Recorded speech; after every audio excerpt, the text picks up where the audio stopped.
There was some concern on how much current draw this little heat bed on my 3D printer was going to pull. I'm using a 24 volt to 12 volt converter designed for like golf carts or usage on inside vehicles, stuff like that. So I went ahead and picked up one of these little current sensors. It just loops over one of the wires going out to the bed.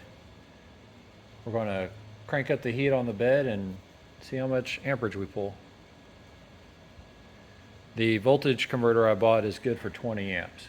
So as long as we're below that, we're fine.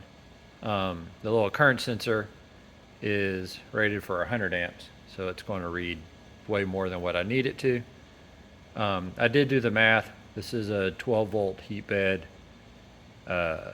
It's 120 watts, so technically it shouldn't pull more than 10 amps. We're going to verify that.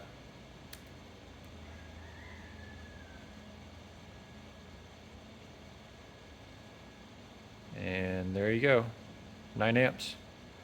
Plus or minus a little for errors either in the meter or the math on the board itself or whatever.